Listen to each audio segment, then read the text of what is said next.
Hello, இப்ப பாருங்க என்ன நடக்குது.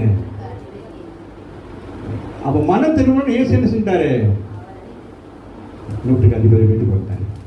யார் ஆண்டவரை விசுவாசிக்கிறாங்களோ அவங்க வீட்டுக்கு நாம கூப்பிட்டாலும் கூப்பிடாட்டியும் அவர் வந்துடுவாங்க. பாருங்க, இந்த இடத்துல அழகா இருக்கு. இப்பதான் நான் பார்க்கிறேன். பின்பு இயேசு மன உளைச்சல், மன உடைஞ்சு போயிட்டார். நம்பினவர்கள் எல்லாம் கைவிட்டுட்டாங்க. ஐயோ, உங்களுக்காக வந்து இவ்வளவு போராட போற, இன்னமும் இது முடியாதனாலதான் ஆண்டவராக இயேசு கிறிஸ்து இந்த யூதர்கள் இஸ்ரவேலர்கள் மனம் திரும்பி ரட்சிக்கப்பட வேண்டும் என்று சொல்லி அந்த தேசத்துக்குள்ளாய் கல்வாரிக்குள் கடந்து போனார். இந்த நேரத்திலேயாவது இந்த ஜனங்கள் என்னை ஏற்றுக்கொள்ள வேண்டும். நான் உனக்காக தான் நான் மறிக்கிறேன், உனக்காக தான் நான் உயிர் தெள்ள போறேன், உனக்காக தான் நான் மீண்டு வரப்போகிறேன் என்று சொல்லி அதான் கடைசி ஆண்டவர் இஸ்ரவேல் ஜனங்களுக்காக என்ன செஞ்சாரு? தன்னை அர்ப்பணித்தார்.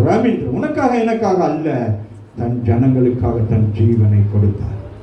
ஆமா இல்லையா? ஆனால் நீனும் நானும் பாக்கியவான்கள், அவருடைய அரவணைப்படி நீங்கள் நானும் இருக்கிறோம். ஆமா இல்லையா? ஆகவே தான் பின்பு இயேசு நூற்றுக்கு அதிபதியை நோக்கி பார்க்க எப்படி இருக்கும். ஆமே, உங்களுக்கு எல்லாம் தெரிஞ்சுட்டு ஆமே.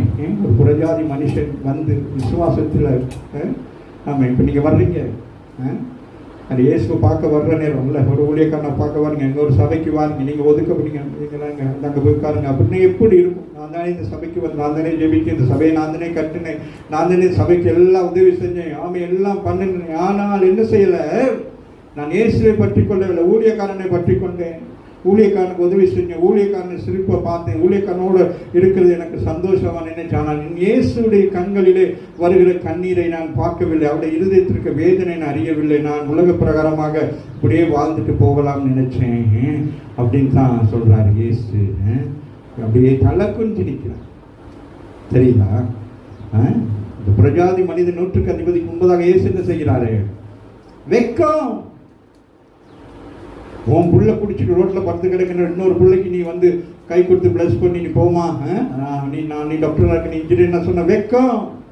உன் சமுதாயத்துக்கு வெக்கம், உனக்கு வெக்கம், நீ ரட்சிக்கப்பட்டு சபைக்கு வந்தது வெக்கம், சபைக்கு வெக்கம், உன்னை நடத்தின ஊழியக்காரனுக்கு வெக்கம். ஒரு ஜனம் என்ன சொல்லணும்? போனீங்க பைபிளை தூக்கிட்டு போனீங்க, உன் பிள்ளைங்க எப்படி இருக்கு, ஏன் உன் புருஷன் எப்படி இருக்கிறான், நீங்கள் சத்தியத்தை கேட்கல, ஊழியக்காரன் வாயை பார்த்துக்கிட்டு இருந்தீங்க, இப்போ அவர் வாயில வடை சுட்டு போயிட்டாரு. வாசி, நீ போகலாம், நீ போகலாம் சொல்றாரு.